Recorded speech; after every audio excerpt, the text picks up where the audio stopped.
Your reflection steps out of the mirror. It's not a glass breakage. The surface remains cold, smooth, and intact.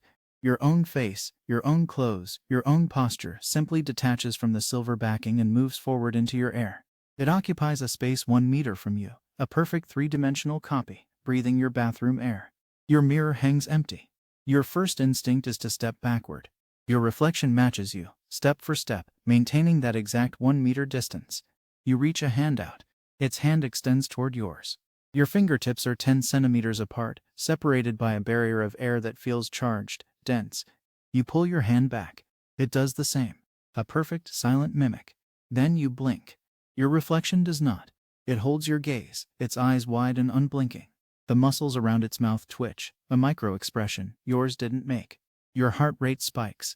Its chest remains perfectly still. No corresponding flutter under its shirt.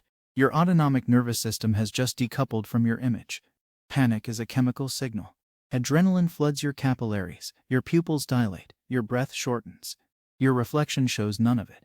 Its face is a placid breathing mannequin wearing your skin. The dissonance triggers a primal nausea. Your body's internal state no longer matches its external signal. Your brain's facial recognition circuitry, wired to interpret that face as self, short circuits. A low-grade seizure sparks in your temporal lobe. A minor thing. A footnote. The real problem is physical. Your reflection raises its right hand, slowly, as if testing a new motor function. You do not. Your arm remains at your side. A cold sweat beads on your temple. A bead of sweat forms on your reflection's temple, then rolls down an identical path. It is copying your outputs, not your intentions. It is a real-time biological scan, rendered in flesh. It takes a step toward you. You stumble back, your heel catching on the bath mat. Your reflection advances, its step smooth, its distance closing to 80 centimeters. The symmetry is breaking. It is now the actor, and you are becoming the reaction. Your breath hitches. Its chest remains in that steady artificial rise and fall. You are hyperventilating. It is not. You are running out of air you haven't already breathed. Think of a room. 2 identical lungs.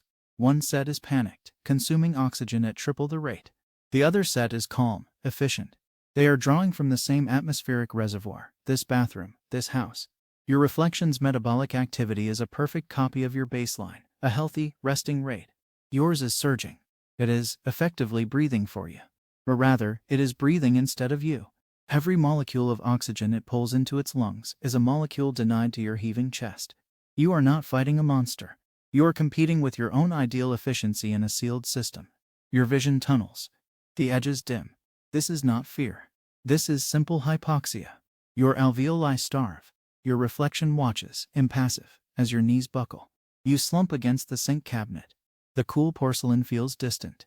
Your reflection kneels, mirroring your collapsed posture, but its face is level, composed. It is waiting for you to stop moving. It wins. Consciousness returns as a sharp, metallic taste. You are on the floor. Your reflection is standing by the window, looking out at your street. Its head turns, and it looks down at you. Not with malice. With the clinical assessment of a system checking a reference point. You try to speak. Your vocal cords grate, producing a dry rasp. Your reflection's throat moves. A perfect, clear copy of your own voice comes out. You're awake. It's your morning voice, slightly rough but clear. It learned the sound from your earlier gasp. It walks to the kitchen. You follow, compelled. It opens your fridge, examines the milk carton, sniffs it, and puts it back. It performs your morning routine with flawless, empty precision. It pours a glass of water, but does not drink. It places the glass on the counter, aligned perfectly with a tile seam. It is not inhabiting your life. It is cataloging it. Then it tries to open a door. The handle turns. The door sticks, as it always has, requiring a slight lift and a shove. Your reflection applies steady pressure. The door frame groans. Then, with a splintering crack, the entire wooden jamb tears free. The door swings open, hanging from one hinge. Your reflection steps through, unbothered. It did not apply human strength. It applied perfect, theoretical force, exactly enough to overcome the stated resistance. No margin for error. No learned nuance. Your entire house is now a death trap of precise pressures. It brushes against your hallway table. The applied force, calculated to move a human body past an obstacle, translates through the table leg. The wood grain shears. A vase topples. Your reflection does not flinch. It does not attempt to catch it. The vase shatters on the floor. It steps on the fragments. The glass does not cut its shoe. The sole of its shoe, a perfect material copy, distributes the weight with ideal, unyielding efficiency. It walks on, leaving crushed powder. You are bleeding from a shard in your palm. This is the pressure. Your reflection exists in a state of perfect physical integrity. Its atomic bonds are ideal. Its materials are flawless copies. Your world is made of compromises, weak grain in wood, microscopic fissures in glass, uneven tensile strength in steel. When your reflection interacts with your world, it applies forces according to a perfect model. Your reality cannot withstand that model. It walks outside. The concrete sidewalk is slightly uneven. Your reflection's foot meets the surface. The point of contact experiences a pressure distribution meant for a mathematically flat plane. A web of cracks radiates from its footprint. It takes another step. Another cracking sound. It is not heavy. It is exact. Each step is a localized seismic event, grinding the aggregate beneath into fine dust. Now, multiply by 8 billion.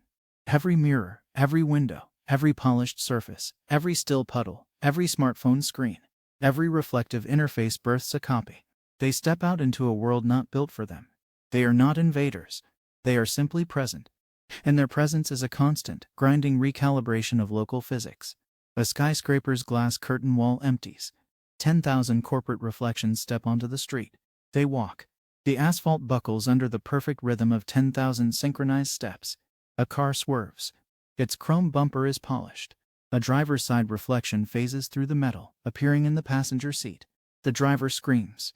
The reflection, following the rule of maintaining its 1 meter observational distance from the original, moves toward him. It does not open the door. It passes through the window glass, which shatters into non-reflective powder. It is now inside the moving vehicle, a fixed distance from a panicking driver.